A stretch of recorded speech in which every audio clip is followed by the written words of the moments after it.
Welcome to Global Dispatches, a podcast about foreign policy and world affairs. I'm your host, Mark Leon Goldberg, editor of UN Dispatch. And in this show, we discuss topical global issues, have conversations with foreign affairs thought leaders and newsmakers, and give you the context you need to understand the world today. Go to globaldispatchespodcast.com to learn more.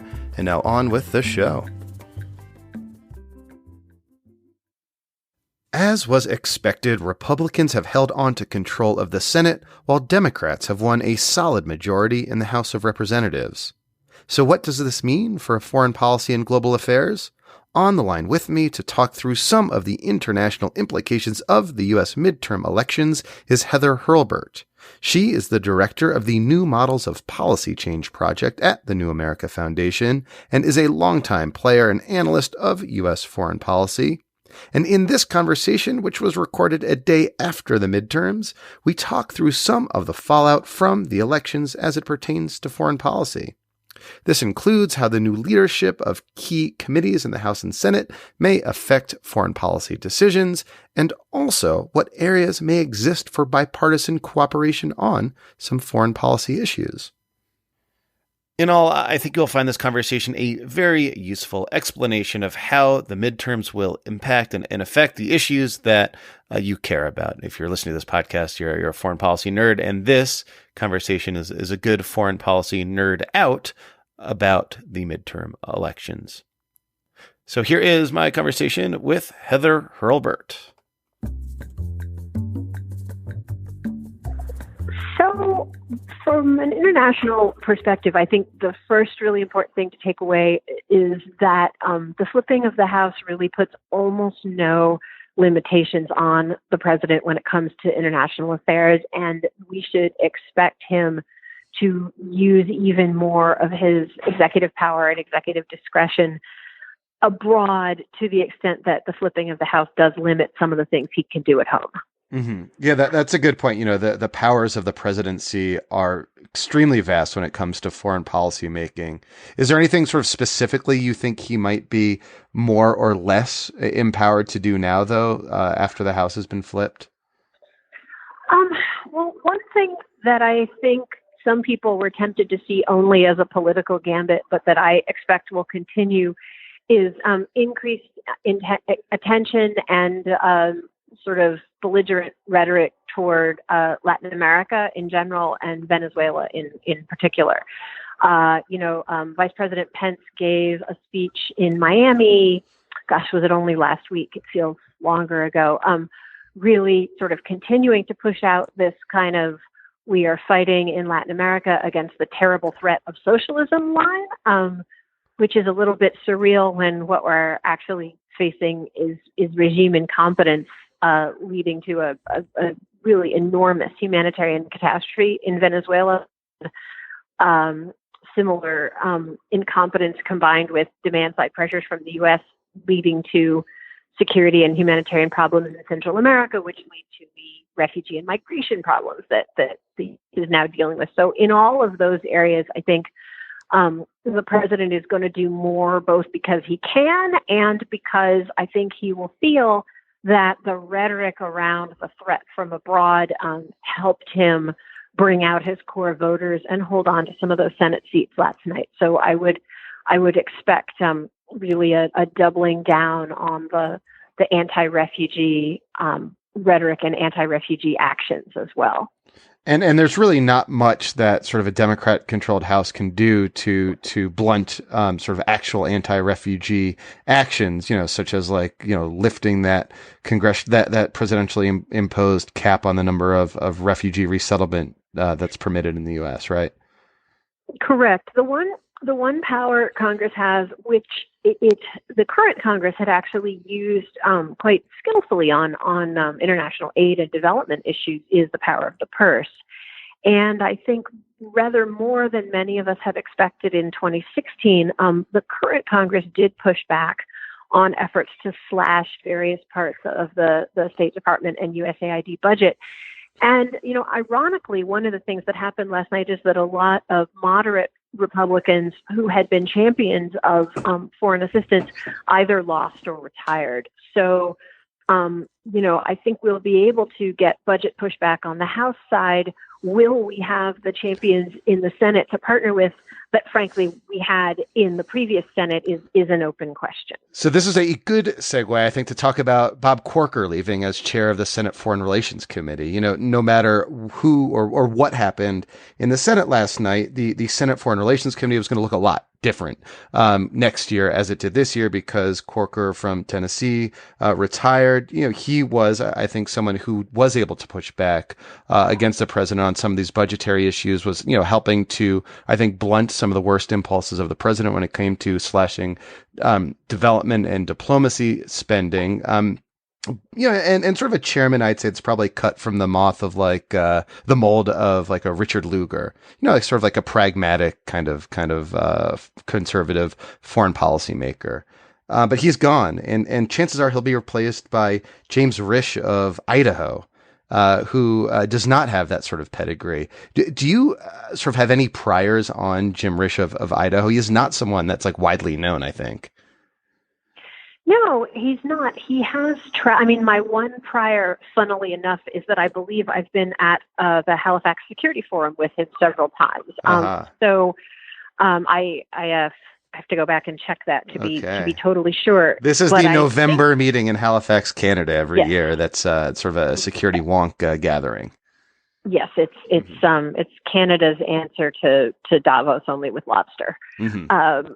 But I actually think I remember Risch being there in part because you thought to yourself, this is Jim Risch from Idaho, who I know nothing about. Why is he here? So I will say that I think he's someone who's been serious in sort of trying to actually be a participant and player on the issues. The interesting thing about having somebody from such a very, very red state as Risch is that he does not have to play to the center even as much as, say, Corker did. And in some ways, his biggest political threat is going to come from being perceived as being not Trumpy enough. So on the one hand, he has the advantage that he's not likely to face serious challenges. And so, he can say, yes, I take this position on foreign aid. On the other hand, I bring home all this other stuff for you that you want. What's your problem with foreign aid? So we have seen cases where senators from very uncontested states can really play leadership roles on issues like foreign relations that aren't normally top of mind voting issues. On the other hand, we're now in a climate where, people look over their shoulder to see who's coming to primary them. And so it'll be interesting to see whether that comes into play for him at all. Yeah. And so far, he seems to have been a strong sort of Trumpian kind of senator so far, at least. And yeah, so that's interesting. That sort of the threat to the extent it exists would be from his right. He is up for re-election in 2020. He's sort of leading by 30 points in all polls. So I wouldn't expect him to lose. But that's interesting that it would be a potential threat from the right that might guide some of his decisions. Yeah, and I think this is something else that people need to take away from last night, which is relevant to a number of international issues that I think a hope that maybe many internationalists had was that what they would get last night was would be seen as a rebuke of Trump's brand of international nationalism, if you will, and that last night would mark the beginning of a resurgence or a return to Republican internationalism. And I think you are not going to see that. And instead, you're going to see rather the opposite, which is, as I said, the idea that the last minute surge of nativist messaging saved a bunch of seats. And so there's going to be greater both political and policy pressure on Republicans to hew in that direction. And on the House side of things, let's talk about Eliot Engel for a moment. I looked this up. He's been in Congress since 1989, so he's an old hand. Was the ranking member of the House Foreign Affairs Committee. Now is expected to be the chair of the House Foreign Affairs Committee, and he's sort of an interesting character. His views, foreign policy views, at least as they are focused on the Middle East tend to be informed by sort of a staunchly pro-Israel stance and an Iran sort of hawk stance. He opposed the Iran nuclear deal back in 2015, though recently when Trump was readying to pull out of it, he wrote an op-ed defending the deal, or at least arguing that Trump should not pull out of it. He also, which I found interesting, was a strong supporter of Trump's decision to relocate the U.S. embassy to Jerusalem. So he's not someone who one might expect would push back on those kinds of issues.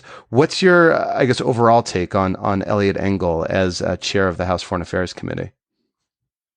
Well, the other thing to say about Engel right from the beginning is that he's a bit of a happy warrior. And so on the many areas where he is an absolutely sort of typical rank and file Democrat on foreign policy, and where he does disagree with Trump, he will enthusiastically be out there leading the charge. I think Russia will be one of those, and that you'll see a real change in sort of what the hearings are and what issues get brought to light on Senate Foreign Relations.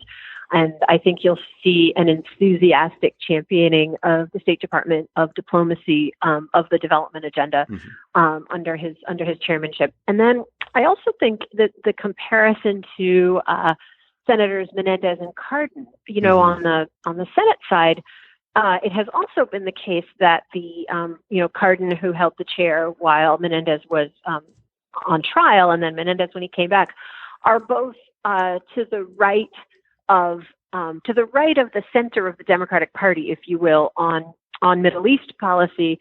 And that, in a way, resulted in both of them being very enthusiastic to the progressive baton anywhere else they could. And I would guess that you'll see that from Engel as well. One is sort of potential conflict point that I see sort of on the horizon with Engel specifically could be on Saudi Arabia, to the extent, and he said in the past and in statements that, he supports strong U.S.-Saudi ties as a way to blunt Iran's influence in the region. But now, of course, you have growing momentum to sort of criticize and take action against Saudi Arabia for the murder of Jamal Khashoggi. And so I do sort of wonder how he will sort of walk that line in the coming weeks. Well, I'm embarrassed that I don't know off the top of my head how he voted on the Yemen resolution that the House last I don't year. either. Okay.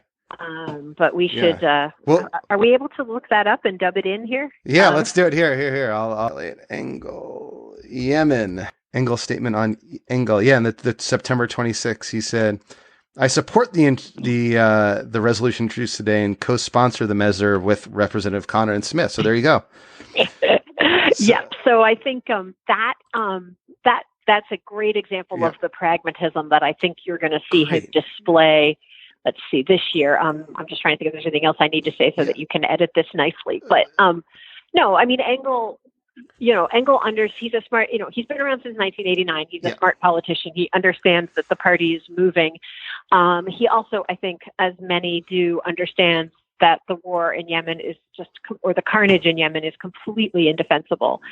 And so he is going to be looking for ways to get out of the way of the tidal wave of energy that Democrats have around Yemen. And that's a fight he's not going to pick. There may in the future be a fight on Saudi Arabia that he feels the need to pick, but that one's not going to be it.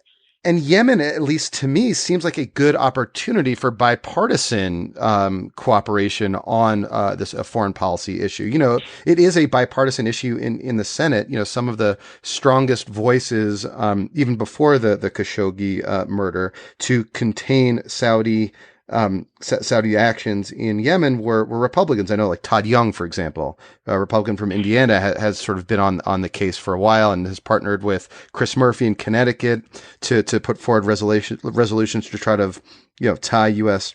arms sales to Saudi Arabia over the end use of those arms in Yemen. And so it does seem that there actually is some opportunity for bipartisan cooperation here. Yeah, I mean, the specter of a bill put together by Todd Young, Chris Murphy, Bernie Sanders, and Mike Lee of Utah is kind of an amazing statement at this particular moment in time. And as I said, I think I think you could get a bill through the House very easily, and it would be a very bipartisan bill. You have a number of Freedom Caucus Republicans who also feel very strongly that what we're enabling in Yemen is wrong and counter to U.S. interests. It'll be very interesting. It was closer in the Senate than people thought it would be. It'll be very interesting to see how this Senate votes when this Senate votes again on a Yemen bill in a couple of weeks, whether a number of outgoing members from both sides kind of decide the heck with it. On the other hand, I would expect the president to double down on his support for the Saudis, and that will make it harder for incoming Republican senators to buck him on it. So I think actually the lame duck on that will be in some ways more interesting than what happens next year. Are there any other areas in that you expect some perhaps bipartisan momentum on a foreign policy issue in the coming Congress now that the House has flipped? Well, one of the things that will be really interesting to watch is what happens around spending. Because you have on the House side an incoming chairman of House Armed Services who's already said that the Pentagon budget needs to go down. You have an incoming chair of Senate Armed Services who has two goals, he says, for his chairmanship, and one of them is to spend more. And now you have a president who says he wants to spend less, which of course is dramatically different from the last 2 years. So it would seem that there will be big opportunities for cross-partisan entrepreneurship to either cut the top line or go after specific sort of targets of waste. Now, whether that extends to any ability to either defend or bulk up the diplomacy and development side, as I said, I think that'll be a much harder row. But I do think that, the defense spending piece is going to be one bipartisan area to watch with great interest. Again, it's a little orthogonal to foreign policy, but only a little. But I think the Senate result means that we will not have a climate bill in the next year, but I think we could have an energy bill in the next year, which could be interesting and would have significant international implications. On the spending side of thing, as you said, it will be sort of a hard pull to boost any sort of development or diplomacy spending. But if it happens, it will happen because Nita Lowey makes it happen. She is the new the new incoming chair of the House Appropriations Committee. She'll also, I believe, concurrently chair the subcommittee on foreign relations, foreign ops spending, and basically that's my understanding. Which is sort of a unique thing to have a chair also chair a subcommittee, and she is someone who has a very sort of deep and long-standing commitment to development issues. She's been like a really long-standing supporter, particularly of reproductive health and reproductive health spending abroad and at home. She's kind of beloved. I think she'll be like she'll replace Ivanka as the sort of most powerful Jewish woman in the United States.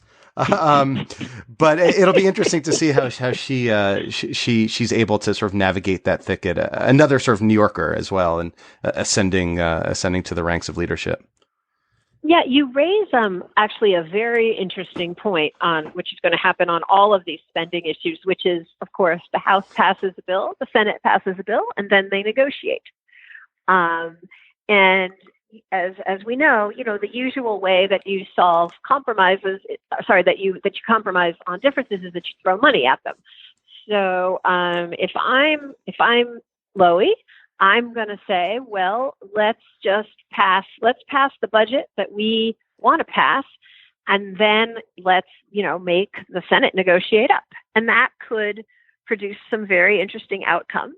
And then, we'll see how the president's feeling about his veto pen. Now, that is all, I have to say, assuming that we have actual appropriations bills and not continuing resolutions, which I suppose is another possibility we should consider, that just the animosity between the House and the Senate, stoked by things like the president going out and tweeting about war between the House and Senate this morning, is so great that we just continue not having civilian appropriations bills. I guess just to conclude, I know you have a lot of friends, a lot of colleagues, a lot of contacts, who are not American, who sort of view what happens in the United States and in U.S. politics so very, very closely, and obviously it's important on the global stage. Sort of, if you are not American, if you're talking to your friends, looking out at what happened last night, what do you think sort of the main message of last night to the rest of the world was? Well, one thing I will say is that I think there tends to be a misunderstanding of how much power the executive branch has. So I think there will be places that expect more change in international relations than they're going to see. So I tend to be somewhat unpopular in those crowds because I'll say, no, it's not really going to change that much. And people look at me very disappointed. The other message that I think has been picked up already really clearly from the fading weeks of the campaign was the president's using and condoning of really divisive and racist messaging around ethnicity, identity, and culture. So that you saw Nigerian officials justifying their shooting of unarmed protesters by referring to the president's rhetoric around the border. And I think the tone in which our campaign was conducted will be noticed. I wonder a lot about specific audiences like how our partners in Asia will view the tone and content of the rhetoric that was used to defeat Andy Kim in southern New Jersey, which was a really shockingly anti-Asian rhetoric, and then there were lots of others that are better known, and so that that continuing message that the U.S. is not the place that it marketed itself being under President Obama, and in some ways under President George W. Bush as well, a place where we see diversity as a strength. I think that's going to be one big global takeaway of how this campaign was conducted. Okay. And final question. Is there any individual who was elected yesterday who you think sort of foreign affairs watchers should keep an eye on as potentially being able to do something pretty interesting on foreign policy issues? Oh, well, so I'm not going to give you an answer as an individual, but I am going to give you sort of two categories that are really interesting. And one is that I believe we had something like 70 veterans elected, and they range all over the ideological map. And watching to see as the number of Iraq and Afghanistan war veterans grows and grows in the House and to some extent in the Senate as well, watching to see what those relationships look like is going to be very interesting. So that's one. And then it's also really fascinating to me that you have this little cohort of Obama security officials. And, there were a couple who lost, but even more who won. I should say Obama and also career nonpartisan folks who had worked in the civil service as defense civil servants or intelligence civil servants. And so that's Elaine Luria and Abigail Spanberger in Virginia and Elisa Slotkin in Michigan and Tom Malinowski, who's a human rights person who I worked with as a speechwriter 20 years ago, amazingly enough, at the State Department, and sort of watching how they work with the Congressional Foreign Affairs establishment and how the Congressional Foreign Affairs establishment works with them is going to be very interesting. Are they sort of eagerly welcomed and put on committees, or are they told, no, you have to go get in line? Given that they're all coming from purple districts, that it'll be a real challenge to hold, do they say, no, as much as I'd love to be on foreign relations, I need to go be on agriculture or whatever else is really important to my district? And then are they able to have a voice on our issues if they're making those other choices for their political longevity? So those are the two kind of classes of people that I'm very interested in watching. Well, Heather, thank you so much as always. I really appreciate this. Oh, it was great to be on. Really enjoyed having you to think through these issues with, and look forward to doing it again soon. Yeah, and I should say you were the very first guest of this podcast ever. So thank you enduringly for that. I really appreciate it. As I mentioned at the end there, Heather was the first ever guest, episode number 1 of this podcast, and I am forever grateful for having her on. I'll post a link from our conversation way back when to globaldispatchespodcast.com. Thank you all for listening, and we'll see you next time. Bye.